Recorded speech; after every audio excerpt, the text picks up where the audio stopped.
ओम नमः शिवाय। हर हर महादेव। आज माघ मास के शुक्ल पक्ष की 10वीं तिथि और बुधवार है। कल माघ मास के शुक्ल पक्ष की एकादशी तिथि है। इस एकादशी को जया एकादशी के नाम से जाना जाता है। तो जो भी भक्तजन पूरी श्रद्धा से इस व्रत को करता है उसे सुख शांति समृद्धि और पापों से मुक्ति मिलती है। माघ का महीना भगवान श्री हरि विष्णु और कान्हा जी को अति प्रिय है, इसलिए इस दिन एकादशी का व्रत रखकर पूरी श्रद्धा से भगवान का पूजन करना चाहिए। तो जो भी विष्णु भक्त एकादशी का व्रत रखते हैं वह इस बात का ध्यान रखें कि 29 जनवरी गुरुवार को जया एकादशी का व्रत रखा जाएगा और इसका पारण करना है 30 जनवरी को सुबह 7:13 से लेकर 9:29 तक। तो अब सुनते हैं आज की कथा। बोलिए गणेश जी महाराज की जय हो। एक समय की बात है, एक शांत तालाब में एक मेढक और एक मेढकी रहते थे। दोनों साथ रहते थे पर दोनों की सोच बिल्कुल अलग थी। मेढकी बहुत श्रद्धालु थी। वह रोज सुबह ब्रह्म मुहूर्त में उठती, तालाब से बाहर निकलकर पाल पर बैठ जाती और सावा पहर दिन चढ़ने तक पूरे मन से भगवान श्री गणेश जी की पूजा किया करती थी। वह ना कुछ खाती ना पीती ना पानी पीती, बस एकरा मन से ओम गण गणपते नमः का मंत्र का स्मरण करती रहती थी। लेकिन मेढक को यह सब बिल्कुल अच्छा नहीं लगता था। वह रोज उसे ताना देता, चिल्लाकर कहता, कौन है ये गणेश जी, मैंने तो कभी नहीं देखा है। तो यूं ही भूखी प्यासी मिट्टी छोड़कर बैठी रहती है।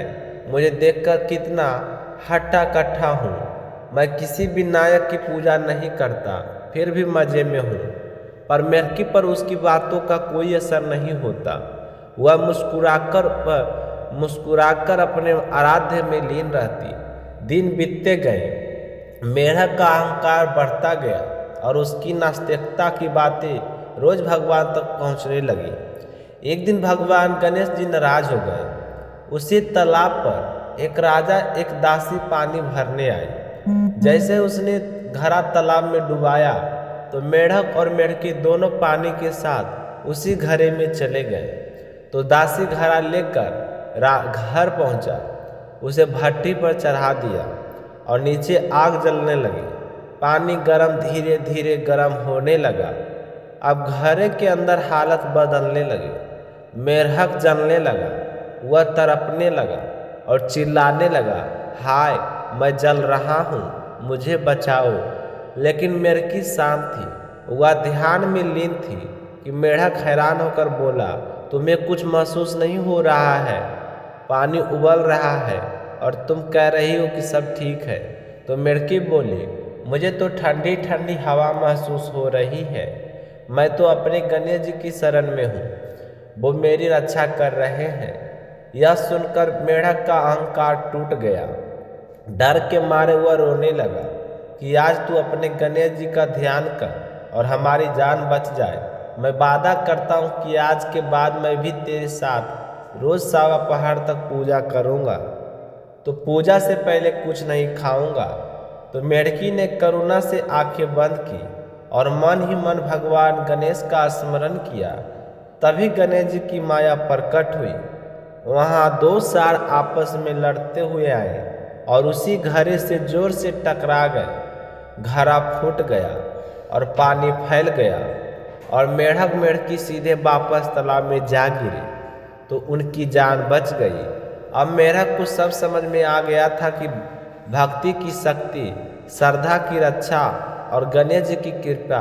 उस दिन के बाद मेढक भी रोज सुबह मेढकी के साथ तालाब पर पाल पर बैठकर सावा पहर दिन चढ़ने तक भगवान श्री गणेश जी की सच्चे मन से पूजा करने लगा। तो हे गणेश जी महाराज, जिस प्रकार आपने उस समय मेढक और मेढकी की रक्षा की, उसी प्रकार हमारी और हमारे परिवार की रक्षा करना। जो भी आपको इस कथा को सुन रहे हैं उनके परिवार की रक्षा करना, उनके जीवन में सुख समृद्धि शांति और सौभाग्य बनाए रखना। बोलिए गणेश जी महाराज की जय हो। एक बार की बात है, एक बुढ़िया गणेश जी भगवान की बहुत ही भक्ति किया करती थी।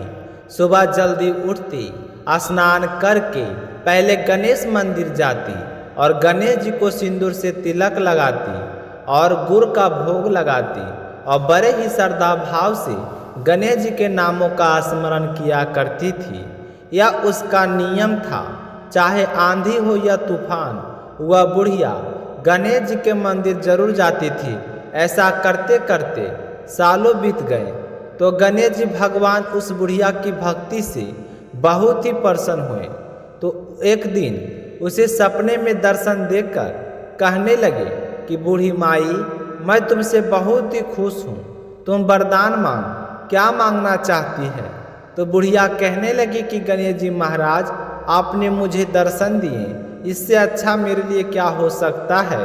मांगना तो मुझे कुछ नहीं आता है, मैं क्या मांगूं? इस तरह फिर बुढ़िया सोचने लगी। तो गणेश जी महाराज कहने लगे कि बूढ़ी माई, परेशान मत हो, मैं कल फिर आपके सपने में आऊँगा, तब तुम आराम से सोच लेना कि तुम्हें वरदान में क्या मांगना है। वरदान मैं तुम्हें एक ही दूंगा। ऐसा कहकर गणेश जी भगवान अंतर ध्यान हो गए और उस बुढ़िया की आंखें खुल गई। आंख खुली तो सुबह हो चुकी थी। तो बुढ़िया सोचने लगे कि घर में अन्न और धन भी नहीं है और मेरे कुल का दीपक भी नहीं है, मैं क्या मांगूं? मेरी तो समझ में नहीं आता। तो इस तरह सोचते हुए बुढ़िया ने अपने पुत्र को बुलाया और पूछा कि बेटा, मुझे गणेश जी ने रात में सपने में दर्शन दिए थे और बोल रहे थे कि मैं तुम्हारे पूजा पाठ से बहुत ही प्रसन्न हूँ, मैं तुम्हें एक वरदान देना चाहता हूँ, मांगो, क्या मांगती हो? तो मुझे तो समझ में नहीं आता है बेटा कि मैं भगवान जी से क्या मांगूं। बेटा तू बता दे मुझे क्या मांगना चाहिए। तो बुढ़िया का पुत्र कहने लगा कि माँ, तुम गणेश जी से बहुत सारा धन दौलत मांग लो, हमारी गरीबी दूर हो जाएगी, तो हमें सब कुछ मिल जाएगा। लोगों को देखो कितने ऐशो आराम से जिंदगी बिता रहे हैं, हमारे भी सपने पूरे हो जाएंगे। तो बेटे की बात सुनकर बुढ़िया ने बहू को आवाज़ लगाई। तो बहू आई और सासू माँ से पूछने लगी कि माँ जी, कहिए क्या बात है, आपने मुझे किस लिए बुलाया है? तो उसकी सास कहने लगी कि बेटा, रात में मुझे सपने में गणेश जी भगवान ने दर्शन दिए थे और वह कह रहे थे कि मैं तुम्हें वरदान देना चाहता हूँ। मेरी तो समझ में नहीं आता है बहू कि मैं भगवान जी से क्या वरदान मांगूं। तो सासू की माँ की बात सुनकर बहू कहने लगी कि माँ जी, यह तो बहुत अच्छी बात है, आप गणेश जी से पोता मांग लीजिए। क्या आपका मन नहीं करता है कि हमारे घर में भी नन्हे शिशु की किलकारी गूंजे, हमारा भी आगे वंश बढ़े? तो बुढ़िया कहने लगी कि बेटा, तेरी बात तो सही है। अब बुढ़िया तो कसमें थी कि गणेश जी ने तो एक ही वरदान देना कहे थे, उसमें मैं क्या मांगूं? तो वह बुढ़िया सोचती सोचती पड़ोस में अपनी सहेली के पास गई और जाकर पूछने लगी कि बहन, मुझे बता दे कि मैं क्या मांगूं भगवान गणेश जी से। तब बूढ़ी माई की सारी बात सुनकर उसकी पड़ोसन कहने लगी कि बहन, तू तो अब थोड़े दिन जिएगी, तू क्यों तो धन मांगे और क्यों नाती मांगे, वह तेरे किस काम की? तू ऐसा कर, गणेश जी भगवान को कह देना कि बुढ़ापे तक मेरी आंखों की रोशनी बनी रहे। आदमी बूढ़ा हो जाने के बाद अपनी रोशनी खो देता है और आंखों के बिना तो जीना ही बहुत कठिन है। बेटा, बहू तो अपने सुख की चीज़ें मांग रहे हैं, लेकिन मुझे तो लगता है कि पूजा पाठ तुमने की है तो तुम्हें अपने लिए ही कुछ मांगना चाहिए। तो बुढ़िया को तीनों की बातें ही सही लगी, लेकिन दुविधा यह थी कि गणेश जी ने तो केवल एक ही वरदान देने की बात कही थी। तो बुढ़िया ने अपने मन में कुछ विचार किया और सो गई। तो गणेश जी ने बुढ़िया को सपने में दर्शन दिए और कहा कि बूढ़ी माई, वरदान मांगो। तो बुढ़िया कहने लगी कि प्रभु, मुझे और कुछ नहीं चाहिए, मेरी तो एक ही इच्छा है कि मैं अपने पोते को सोने की थाली में सोने के चम्मच से भोजन करता हुआ देख सकूं। तो बुढ़िया की बात सुनकर गणेश जी मुस्कुराते हुए कहने लगी कि मैया तू तो बोल रही थी कि मुझे मांगना ही नहीं आता, लेकिन तूने तो मुझे ठग लिया। तूने तो एक ही वरदान में अपने लिए आँखें, धन और पोता तीनों चीज़ें मांग लिए। तो आँखें होगी तो दुनिया देख पाओगी, धन होगा तो पोता सोने की थाली में भोजन करेगा। तुमने तो बहुत ही चतुराई से एक ही वरदान में सारी चीज़ें मांग ली है। मैं तुम्हारी भक्ति और बुद्धिमानी से बहुत ही प्रसन्न हूँ बुढ़िया। जैसा तुमने वरदान मांगा है वैसा ही फल तुमको प्राप्त होगा। ऐसा कहकर गणेश जी भगवान अंतर ध्यान हो गए और बूढ़ी माई को जैसा मांगा था वैसा भगवान सब कुछ दे दिए। और बेटा भी खुश और बहू भी खुश। बेटा बहू को खुश देखकर बुढ़िया और भी ज़्यादा खुश हो गई।